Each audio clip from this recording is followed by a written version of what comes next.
This is Bill Woodson, host of Making It Better New, a podcast from New College of Florida. Please stay tuned for a special bonus episode from our friends and the faculty of Spanish Language and Literature at New College and the Latina students of New College. It's called Gringolandia, a little bit of insight into our community members. I think you'll enjoy it.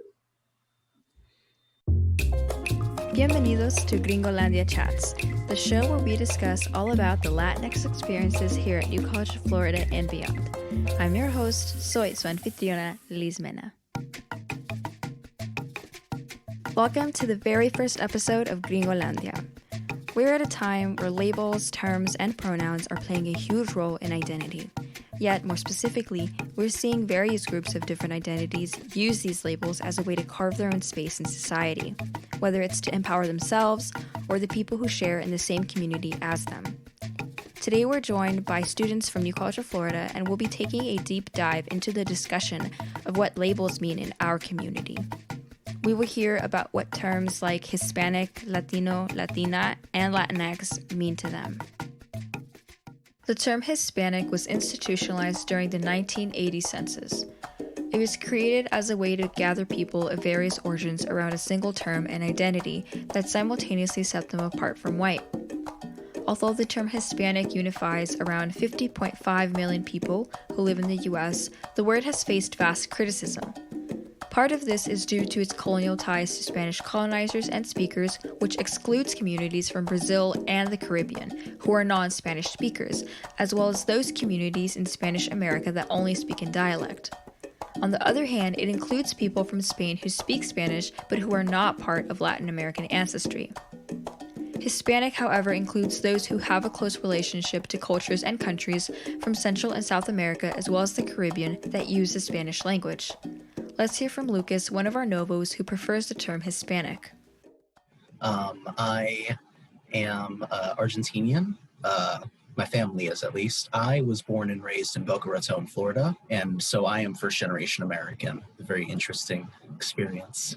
Growing up, I always thought of myself as Hispanic because, honestly, I've never really known the difference between all the terms. I think just Hispanic sounds like, the most professional. In, Southern Florida, you typically don't use, an accent. And I don't like to say, Spanish words unless they're with an accent, typically. So, Latino and Latina is weird to me. It's it's Latino or Latina. But it's an interesting thing, really, because my family kind of took, a stop in Argentina.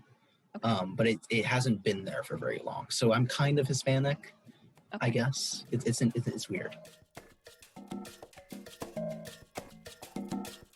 The term Latino, short for Latinoamericano, can be traced back to a poem written by the Colombian diplomat and writer José María Torres Caicedo, according to Professor Ramón Gutiérrez from UChicago. In Caicedo's 1857 poem Las Dos Américas, The Two Americas, the first use of the term Latinoamérica is exhibited. Here he uses the term as a call for unity to Spanish-speaking countries in a rather belligerent reaction to the invasive policies of the Anglo-Saxon people from the US in those territories. Gabby, who is Colombian-American, and Annabelle, who is Cuban-American, feel more comfortable with the term Latina. These are some of their thoughts. So I usually will say that I'm Latina, but if it's not to non-Hispanic communities. So I usually say Latina around my family, around others who I consider Latinx or who consider themselves Latinx, and I'll use Hispanic for non-Hispanic communities, usually, or academic circumstances. But usually I feel comfortable saying Latina. I haven't gotten comfortable enough to use Latinx, and I'm not sure why.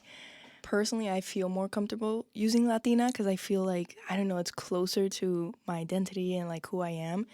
But in most circumstances, I find myself a lot using Hispanic because I feel like it's just easier for people to understand. I'm not used to hearing other Latinos saying I'm Hispanic because it's we kind of already know. But as for the boundary, I feel people should be able to be free to use whichever they identify with and whichever they want to describe themselves as. I really hadn't used the term Latinx or heard it until I came to college. And I was talking to my friend, and they had a Hispanic Latinx meeting. And we were just we're both Cuban. And we were are we Latinx? Like, what does Latinx mean? Like, we don't even know what it means. So I do feel it's something particular to the United States. Like, if I go and use Latinx in Cuba, like, people are going to be lost. They're going to be like, what? I don't know. I don't know the history of the term. I don't know how it came about. I don't know what the X is supposed to represent. Because, see, like, there's a lot of confusion there. And, like, calling myself that, I feel uncomfortable with it right now because I'm not sure really what it means. Yeah. I personally just identify as Latina, but, you know, growing up, my mom would say Hispanic, Latina, Latino. So I'm quite open and flexible, but I personally do identify as Latina. Coming onto new college, I'd never even heard of Latinx before, but being here, I definitely use Latinx way more than I would with like my Latin American family or with other people in general. So when I'm at new college, I probably use Latinx the most. I feel like Latinx is slowly becoming my default just because I use it so much here. It's not even a comfort thing. Like, I feel like it's like become this sort of, you know, gut reaction because I'm, you know, trying to be aware of other people's perception of the word. So I've been using Latinx kind of more and more, and it's coming more and more natural. Not because like I love the word, but just since I'm using it so often here. The term Latinx is the newest addition to the repertoire that defines Latin American descendants in the US. This comes as a clear attempt to remove the implicit male bias commonly found in the Spanish language. According to scholar David Bowles from the University of Texas Rio Grande Valley, there is no clear evidence of the origin of this term. Some say it came from the attempts of queer Latinx folks in the US to feel included by removing the gender in the word. Some say that the X was meant to cancel the ending of the word but never really meant to be pronounced. As an alternative, the ending S, that is the letters ES, as in todes or persones, has gained popularity among younger communities who have strived to make Spanish a gender-neutral language. Becca is a Cuban-American student who finds solidarity in the use of Latinx. Let's hear why.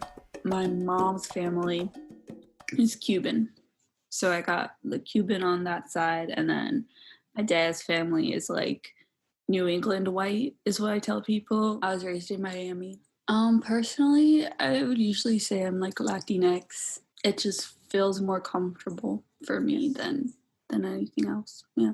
I feel like I don't usually say that to people. Like, I feel like people just kind of read me how they're going to read me and like don't usually ask too many questions. And like, if anyone really presses me, I'm like, I got the Cuban over here. Like, Yeah. My grandparents and my mom too feel very strongly about identifying as Hispanic because the connection to Spain is very important to them. And I think it's like, it was actually like my grandfather's grandfather was born in Spain and he migrated to Cuba. So they feel very strong about that connection. I feel like Latinx is like more of a like solidarity thing, and like the connection to Spain, like I will acknowledge it because definitely like privilege comes with that, like my light skin and stuff like that. But Latinx feels more like something that's like about building solidarity. And I know a lot of people reject the Hispanic term because of the connection to Spain, and they're like, we don't want that tie, like they came here and they colonized us. So cool. So going back to like how you were saying like this idea of sometimes not associating a particular person based on how they look, in terms of all these identity terms, right? Do you think the term Latinx is whitewashed? Yes, this is a hard question, and I feel like I also want to preface it where, you know, I am someone who's cis, and I have always very much been in the lane of like, if somebody asks me to call them something, I gotta call them that. Like, that's totally fine, no worries. But when it comes to the term Latinx, I just do think the history of it is whitewashed and is very, very American. And I can still respect that someone would want to be called that or referred to that, and that's totally okay. but I personally do see it as a whitewashed term. I mean, if you talk to Latin Americans, I think Pew Researcher even did a study about like how many Latin Americans even know what Latinx means, and it's like minuscule. And even in Spanish, I mean, you know, we don't put the X at the end of words. It's just a very whitewashed English American word.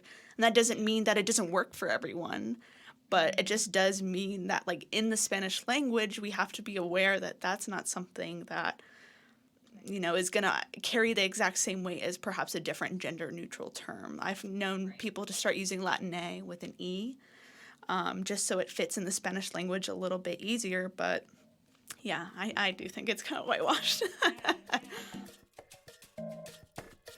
Lastly, there is also a tendency of Latin American descendants to simply refer to themselves by their country of origin. This completely avoids the generalization of Latino or Latina and offers a more geographical specification to identity. Let's hear from Babs, who is Brazilian, and Omar, who is Dominican, who prefer to use their nationalities. So I identify as Brazilian just because the whole Latino, Latina is a very generic description, and like it doesn't really explain a lot. I just would say Brazilian is just such a broad term in itself, because the country itself is so vast, and so many different like races and ethnicities within that. So I just like to go as like Brazilian. It's hard to tell. Like, I don't ask them, do you know what the Dominican Republic is? Yeah, I'm from that. Like, a lot of people just don't know. It's a small country or whatever. Normally, like, if I don't know the person or they're, like, American, you know, they're, like, gringos and whatever, I say, like, yeah, I'm Latino, haha, you know. I'm much more comfortable with Dominican just because I feel like Latino is, like you say, it's, like, a huge term, so it can mean so many different things. And I feel like Dominican is a little bit more specific. Although even, like, two different people could say they're Dominican, and the experiences that they would have is incredibly different if they come to the U.S. or even within the Dominican Republic. So I don't think any term is like sufficiently specific to like actually express how like your particular position, your family, or your socioeconomic context and stuff like that. It's very hard to like capture that in one term. So that's why like I'm low-key not comfortable with any of them. You know, if I'm able to say like, oh, I'm Dominican from the capital, et cetera, like that, you know, that's a little bit more specific. Also, a lot of the times it doesn't happen. Like, people don't ask me where I'm from because when they meet me, obviously I'm white. So, and I also don't speak with a Latin accent or anything like that. So a lot of the times, like, I low-key need to convince people that I'm Dominican. You know, like, one of my first interactions in New College was with this person who worked at Mets, and they were from Cuba. And I told them I was Dominican, and they didn't believe me. They were like, no, you're not. I was like, what? That's crazy. I've never had that. Because I feel like a lot of the people maybe that people are, like, think about when they think Dominican in the U.S. means, like, normally people who, like, people of color, you know, like darker-skinned people and stuff like that. That's the only explanation I would have for that, the fact that that person, you know, they just couldn't believe I was Dominican. Or or people think I'm Cuban, which I guess the image is, like, Cubans are just generally more white, although it's equally, like, a black country anyway, so... yeah, it's just very confusing in general. I feel like a lot of people get asked if they look like mixed or like, you know, ethnic or whatever that means. Like, they get asked, oh, what are you? You know, like, where are you from? But it's different. It's definitely different for different people. There is ultimately no wrong or right way to identify as Latinx. Perhaps learning the origins of some of these terms can help with understanding the words we so often use to connect with our overall Latin American culture. It's also important to note that Hispanic, Latino, Latina, and Latinx have different meanings and interpretations for every Latin American individual. This seemingly lack of structure or standard definition can serve us as an advantage, as it allows us to use these terms in the ways that best fit who we are or how we want to identify within our community. Whether it's for solidarity, empowerment, comfortability, or simply to celebrate our nationalities. Thank you for listening. If you enjoyed this episode, please be sure to tune into our next one. We'll be discussing the immigration stories of first-generation Latinx Americans born here and abroad. This podcast is produced by faculty members Dr. José Martínez and Dr. Hugo Viera-Vargas.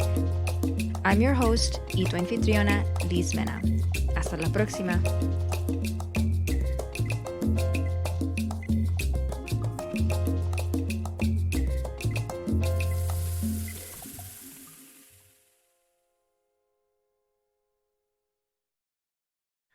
So Making a Better New is a podcast concept that came from the Committee on Campus Climate and Culture at the New College of Florida. We call the committee the 4C. The podcast was created to bring the microphone to members of the community that don't always get heard, and to model having real talk and challenge each other while remaining respectful.